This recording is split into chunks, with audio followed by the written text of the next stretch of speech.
A wonderful family, a caring mother, a father who was a writer, a cozy home.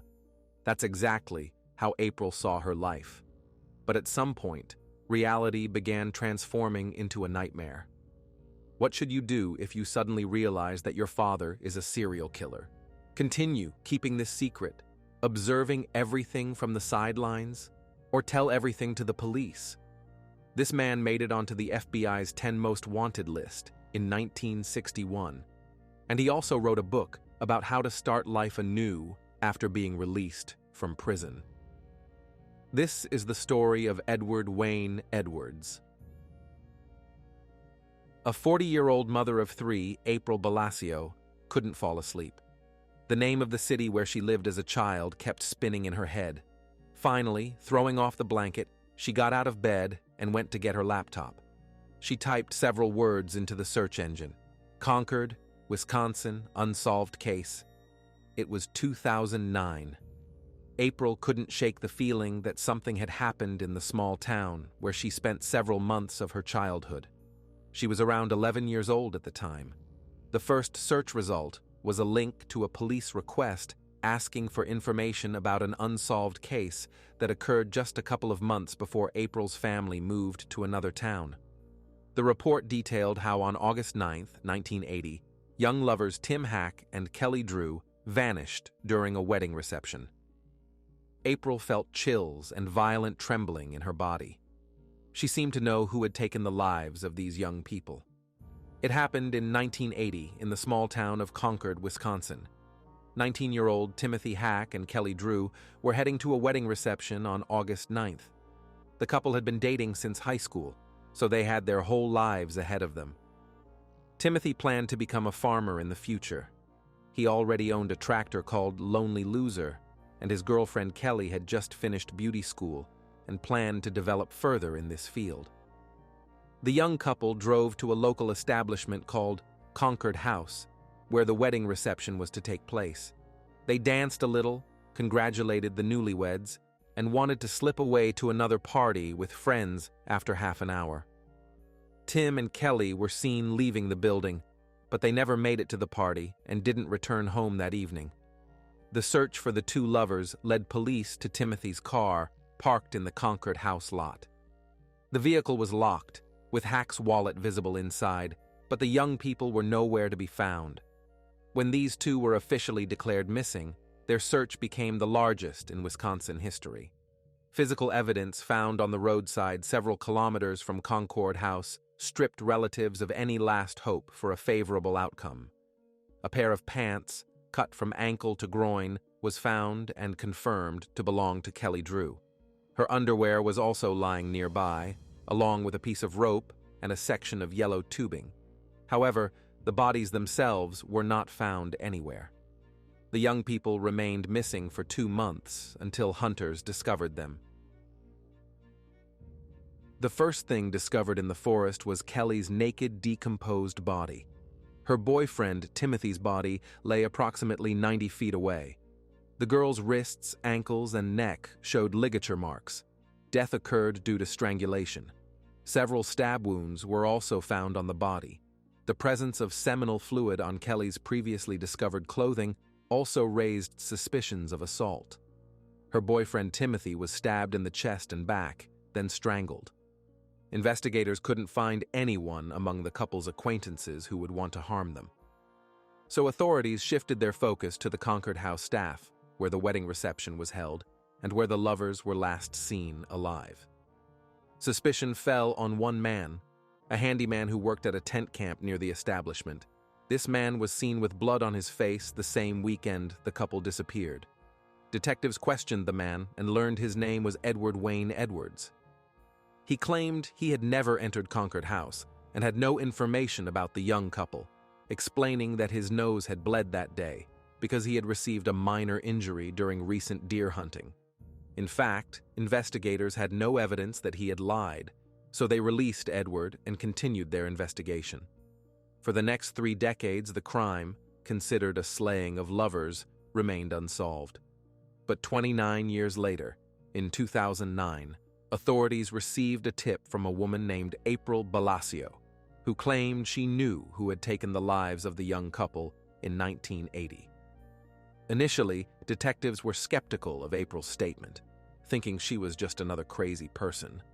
But they listened anyway. The person April accused of the slaying was her own father. His name appeared in the case files and was in the police database. April revealed that she was the oldest among 5 siblings, and in the 80s she was around 11 years old, but she remembered how one night her father came home with a bloody nose and cuts on his face. He explained to the family that he had gotten into a fight, but when police came to talk to him sometime later, Father told a completely different story. 2 days after that incident, Dad woke April up in the middle of the night and said they were moving. Looking back, the woman realized that her father worked at the tent camp near Concord House, exactly where the missing couple was last seen. April's father was that same handyman named Edward Wayne Edwards. Now, as childhood memories began surfacing, she started Googling various cases that occurred in that area and stumbled upon an article about the Unsolved Case.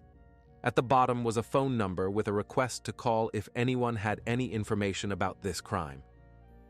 Investigators discovered that Edward indeed moved his family in September 1980, shortly after the lover's disappearance and after he was questioned by police.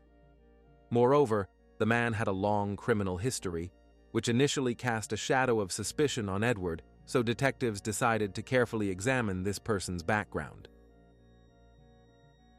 Edward Wayne Edwards was born in Ohio in 1933. The boy witnessed his mother take her own life. After that, he was sent to an orphanage at a monastery, where Edward frequently endured cruel treatment from the nuns, both physical and emotional. Most likely, this influenced his criminal behavior in the future. At age 18, Edward enlisted in the U.S. Marine Corps, but didn't last long there. He fled from the military unit, for which he was dishonorably discharged. The young man got by with odd jobs. He worked as a docker, vacuum cleaner salesman, handyman, and loader. During this time, Edward became involved with the criminal community. Soon, he was caught and put in prison. In 1955, Edward escaped from confinement and began robbing gas stations across the United States. Since the fugitive criminal didn't particularly try to hide, he was arrested again and sent behind bars on suspicion of impersonating a federal officer. But he escaped again before authorities realized he was evading justice on other charges. In 1961, Edward made it onto the FBI's 10 most wanted list. After his capture in 1962, he was imprisoned in a maximum security facility where he served a 5-year term and was released on parole in 1967. Edward claimed he had changed thanks to the influence of a benevolent guard. After gaining freedom, the man married and became a motivational speaker. He appeared on 2 TV shows, then wrote an autobiography of criminal metamorphosis, The True Life Story of Ed Edwards. In the book, the author raised genuinely important issues, shared personal experiences, and expressed warnings to young people. He wrote about how easy it is to get into trouble, but how difficult it is to get out of it afterward, referring to criminal activity. Edward shared with readers memories from his difficult childhood and pointed out the huge need for communication between parent and child, emphasizing how desperately children need words of love. No persuasion or strict discipline can accomplish what parental love can. Edward wrote that at birth he was named Charles Murray. When his mother passed away, he was adopted by the Edwards couple, who changed the boy's name, giving him their surname. He lived in his adoptive parents' home for 3 years, after which the family decided they could no longer care for the child, and Edward was sent to an orphanage. An entire chapter was dedicated to the severity of the nuns who looked after the orphans. Because Edward wet his bed, they would make him stand under an ice-cold shower or force him outside in the rain. He wasn't allowed to play with other children and was punished for the slightest offense. Edward made about 15 attempts to escape from the orphanage. When asked what he wanted to be when he grew up, the boy would answer that he planned to become a con man. and theft indeed later became his way of life. One of the nuns complained to Edward's grandmother about his behavior and said he needed psychiatric help because he was negatively influencing other children. Eventually, at age 12, the boy was simply expelled from the orphanage and sent to live with his grandmother, and he started attending public school. This did nothing to change Edward's behavior. He continued stealing money and cigarettes from unsuspecting passers-by. One day, the young man saw a woman at the church door asking for money to buy flowers for a relative's funeral. Edward got an idea. He also stood at the church and began telling everyone that his grandmother had just died, and he, now an orphan, wanted to buy flowers for her grave. Then, Edward began stealing larger items and frequently got caught by police. During his teenage years, besides committing illegal acts, the young man's character started to change. Some things irritated him so much that he would fall into uncontrollable rage. His grandmother explained to her grandson that he took after his father's character, who often raised his hand against his mother. Edward himself did not remember his father. Soon, the young troublemaker was expelled from school for persuading his classmates to cause disorder in church.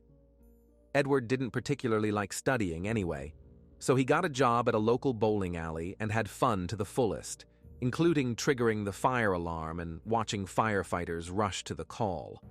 All this seemed like very fun entertainment to him and gave him thrills.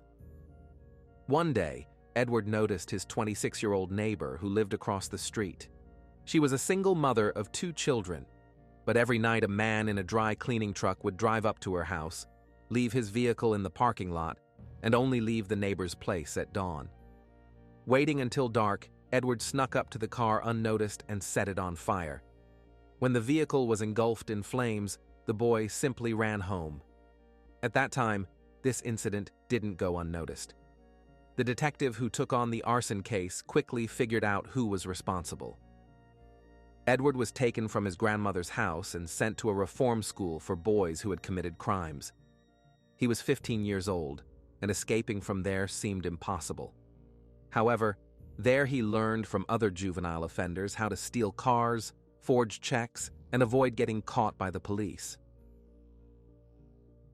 At 17, Edward was allowed to leave the juvenile correctional facility to join the U.S. Marine Corps. He passed the exam, but when he learned that military service also required studying and that 17-year-olds weren't sent to combat zones, he left for home without permission. Ed added ribbons to his jacket, returned to his hometown, and enjoyed the attention that the military uniform brought. He told everyone he was on leave after a military deployment, and congratulations and praise came from all directions. Then Edward stole a car. He was detained, but he told officers he served in the Marine Corps. Although his fingerprints weren't in the system, he was turned over to military authorities, where he swore he would never commit another crime, while telling himself he would plan everything so carefully that he would never be caught again. For vehicle theft, Edward was sentenced to 5 years probation, and when information about the convicted cadet reached Marine Corps leadership, he was dishonorably discharged from the armed forces. While job hunting, the young man wrote in his resume that he was a Marine, told his colleagues about combat operations, and only in his autobiography admitted that he had lied about this. Perhaps the book would have been truly interesting and educational if Ed Edwards hadn't been a habitual liar.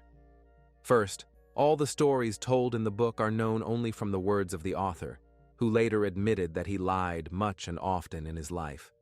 Second, by 1982, after all these philosophical reflections about good and evil, Edward had returned to his criminal activities and was again imprisoned for 2 years in Pennsylvania for arson.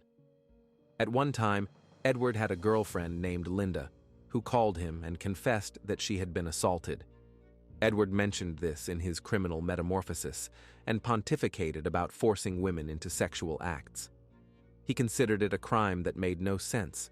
In Edward's opinion, there were too many women around who would go to bed without any coercion. In reality, Edward forced various girls to leave their hometowns and run away with him, then abandoned them for new love interests. During his turbulent youth period, Edward went through a huge number of women. He periodically ended up in prison, was released, or escaped from there. He was charged with kidnapping, car theft, robberies, and burglaries. However, Edward always managed to end up free. While committing armed robberies, this man followed his own code. Ed wrote in his book that he swore to pull the trigger only if the weapon was aimed at the victim's legs. He didn't want to cause anyone physical harm. For him, the essence of the game was in recognition and money. During all of Edward's criminal travels, only one woman named Janet was able to captivate his heart. She sat behind the wheel while he robbed gas stations. At some point, Janet announced she was pregnant, and shortly after that, Edward was arrested by police.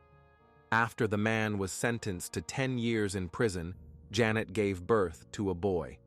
At first, she settled in a house located across the road from the prison so the father could watch her and the child, at least from the window. After several years, realizing the complete hopelessness, Janet wrote Edward a final letter, then left with her son, leaving no return address. Edward became very angry and began planning an escape. He wanted to take revenge on his wife for leaving and taking his son. First, Edward dug a tunnel from his cell, but the earth collapsed and buried the passage. The second attempt also wasn't successful. To top it all off, Janet sent divorce papers. In 1959, after 4 years in prison, Edward was extradited to Portland, where he was to stand trial for 2 other armed robberies. The judge sentenced him to 5 years probation. Once free, Ed tracked down Janet and learned that she had remarried. Watching his former wife from a car window, he saw his son. Apparently, something stirred in his chest. The man abandoned his revenge attempts and left, leaving Janet in peace. His next wife was a woman named Marlene. In fact, she didn't even suspect she was living with a criminal. Edward told her that he worked in the criminal investigation department, but as a cover, he needed to act as if he had just served time for a crime committed many years ago. He explained his visits to the parole officer to his wife as secret meetings with other investigators. In reality, Marlene didn't ask any questions, believing her future husband was a law enforcement officer. They married and were quite happy until Edward was arrested again in 1960. In addition to arson suspicions, he was questioned about a recent slaying of a young couple in love that occurred nearby. 19-year-old Larry Payton was found in his car with multiple stab wounds. His girlfriend, Beverly Allen, was discovered only a month later. The girl had been assaulted. Her death resulted from strangulation. Ed Edwards was seen at the crime scene and had a gunshot wound on his arm. Investigators believed he was involved in the young people's slaying. They demanded the man reveal the missing girl's location, as she hadn't been found at that time. Edward felt that this time he might not get off with probation and decided to flee. Edward convinced his friend to pretend to be his probation officer and secure temporary release. Amazingly, somehow this worked, and Edward was on the run again before authorities could rule him out as a suspect. The Edwards couple changed cities, traveling across the country. Sometimes police would pick up their trail, but Ed and Marlene managed to escape. In January 1962, Edward was caught in his hometown. Additionally, Marlene was charged as an accomplice and also taken into custody because she allegedly helped her husband with robberies. They took Edward's DNA and sent it for analysis to determine if he was involved in the slaying of Larry Payton and Beverly Allen. The DNA didn't match. Nevertheless, enough charges had accumulated against him, not counting prison escapes. Edward tried to escape again, tying together 14 sheets and breaking out the bars, when he learned that the arrested Marlene was pregnant. The fugitive was caught and had no choice but to make a deal with investigators to plead guilty in exchange for his wife's release. During the trial, Edward asked the judge for leniency, but was denied, explaining that he had been shown enough leniency in his life.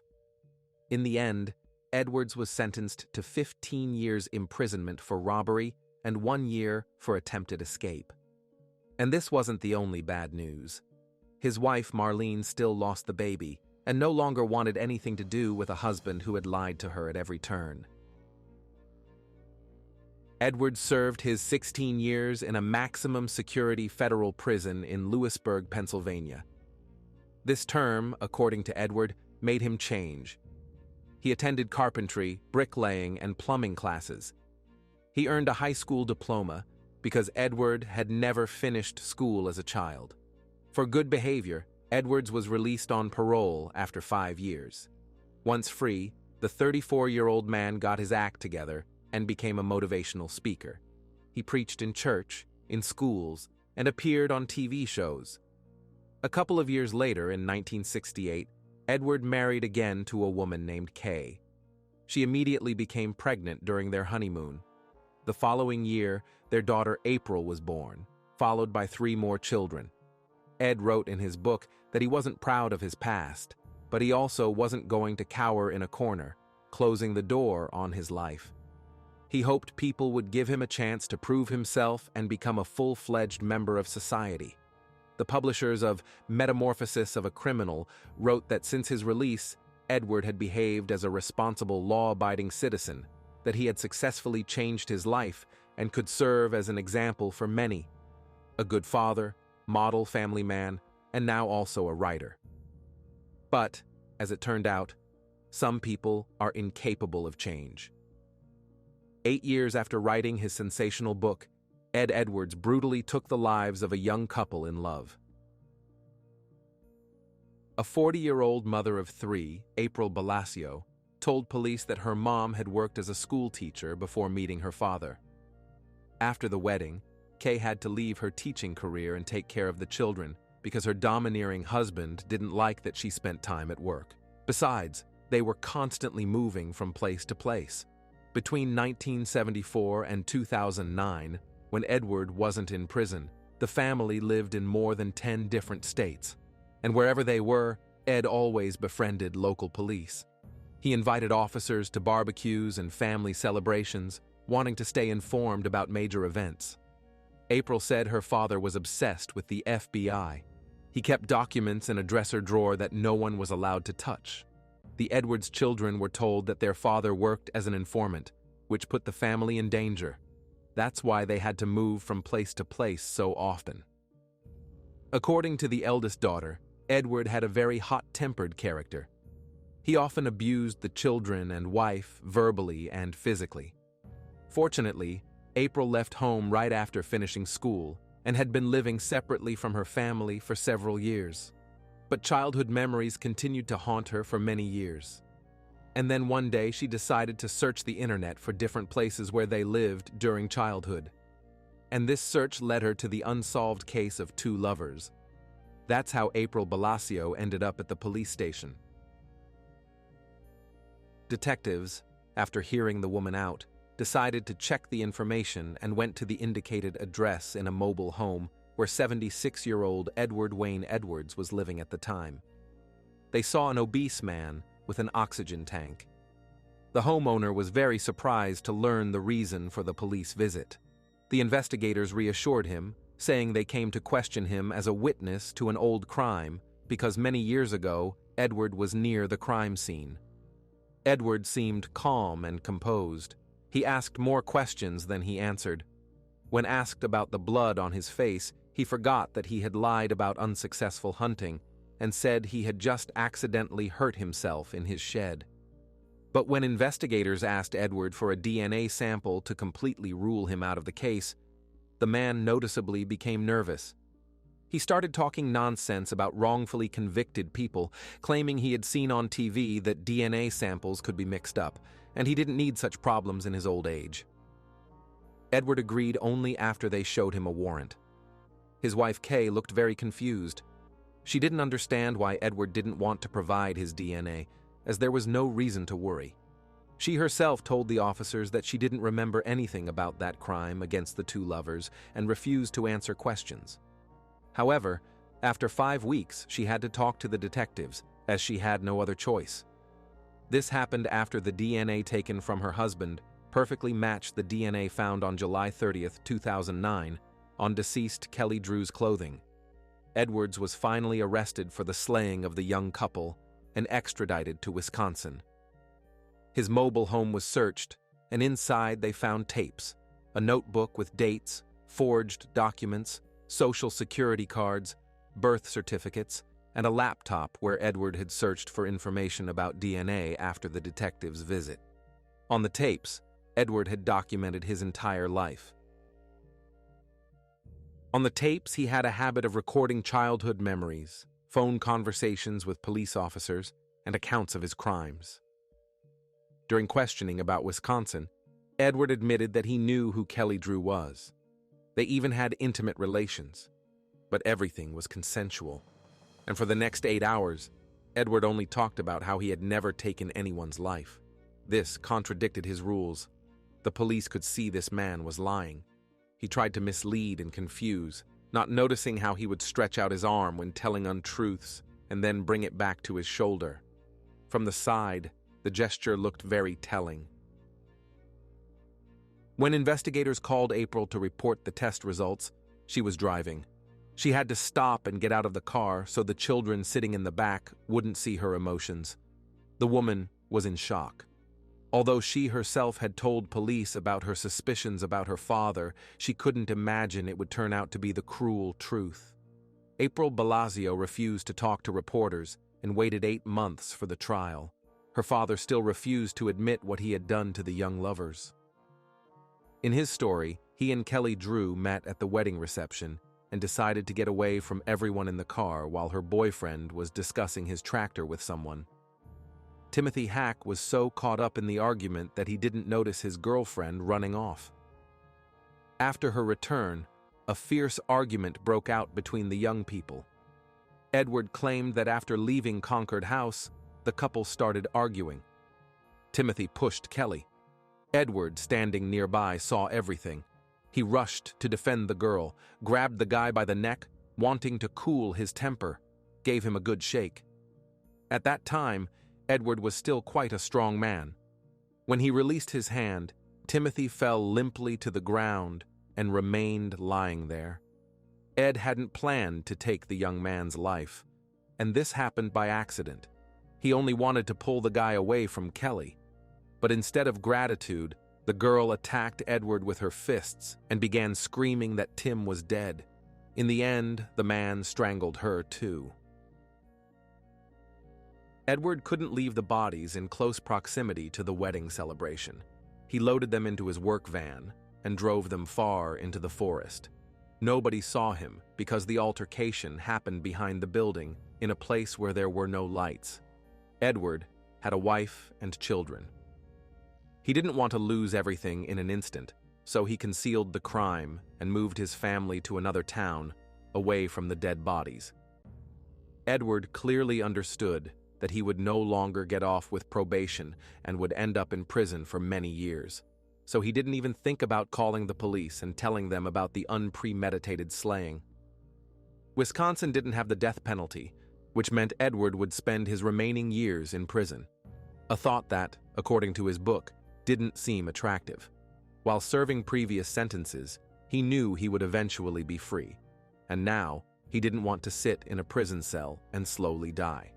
Edward Wayne Edwards was sentenced to 2 consecutive life sentences, but he wanted the death penalty and even wrote a letter to the Norton Police Department in Ohio, stating that he needed to confess to a much greater crime that would definitely warrant capital punishment. It was after this that Edward openly confessed that back in 1977, 5 years after writing his book, he had sent another couple in love, William Lavaco and Judith Straub, to the other world. This happened in Sterling, Ohio. 21-year-old William was basically a decent guy, and his girlfriend, 18-year-old Judith, just happened to be in the wrong place at the wrong time. On August 8, 1977, Edward tracked William Lavaco down at a bar. He had repeatedly told the guy to stop making eyes at and fooling around with his young children. He warned 5 or 6 times that William would eventually get hurt, but the young man didn't take Edwards's threats seriously. That evening, Edward rode a bicycle to the bar, hid in bushes in a secluded alley, and waited for William to get out of the car where he was sitting with his girlfriend. They could be heard arguing in the car. Threatening with a weapon, Edward forced William to get out of the vehicle. He wanted to take the guy far into the forest, but Judith tagged along with them. Edward shot the young people at close range.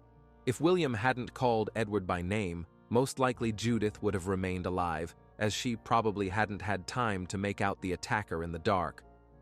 But William made an unforgivable mistake, offering money and saying the name aloud. Edward's eldest daughter, April, remembered how William constantly came to their house. He had some business with her father, and then one day stopped coming, and soon the whole family left town. Edward was never questioned about this. In his confession, the man stated that he suspected William had inappropriately touched his daughter April. Instead of going to the police, he decided to punish him himself, but then for a long time felt remorse about Judith Straub, who hadn't deserved such an end in any way.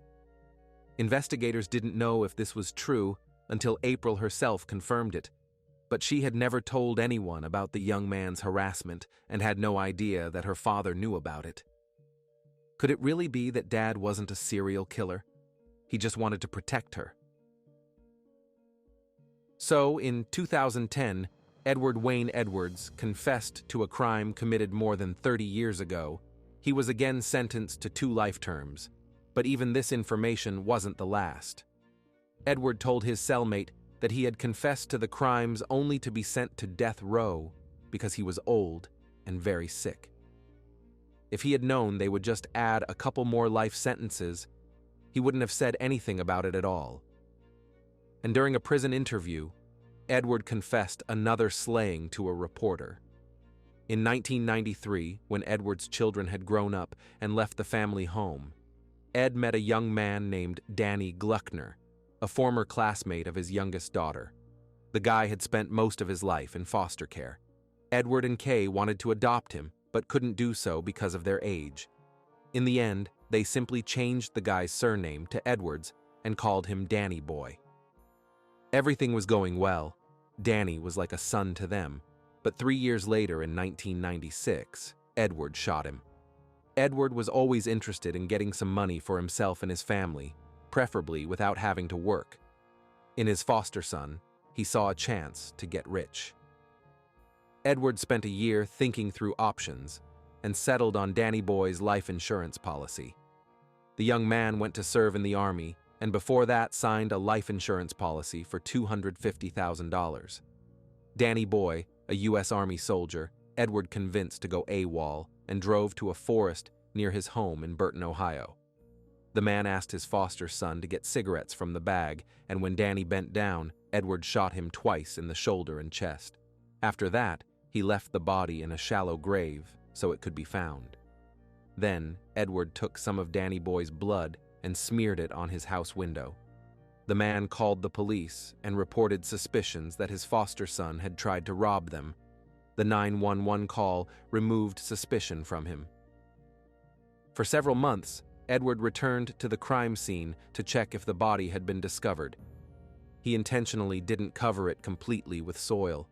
One day, approaching the grave, Edward saw that animals had gotten to the body as Danny's head was separated from the torso. The man took the skull with him and threw it in a field. Later, Danny Boy's body was discovered by a random hunter. Edward wasn't even called in for questioning, as it was believed that the young man, after deserting from the army, had tried to rob the people who had taken him in and then became a victim of an attack himself. To get the insurance money, Edward hired a lawyer and forged his wife's signature. Kay knew nothing about the policy or what her husband had done. Now Edward promised to tell investigators where Danny's head was, on the condition that he would be sentenced to death. This was the last lethal crime that Edward committed. At least, that's what he claimed. But the police had suspicions that this man actually had many more victims to his name. He had confessed to slaying 5 people, 2 couples in love, and his foster son. Edward's daughter, April, could tell about places in different states where they lived, and there were several unsolved crimes for which her father could be responsible. There are suspicions that Edward Edwards was the so-called Zodiac Killer, one of the most notorious serial criminals in history, who attacked young couples in California from the 1960s to 1970s. It is suspected that Edward's victim count could reach 14 people. In March 2011, Edward finally achieved what he wanted. Edward appeared in court in a wheelchair.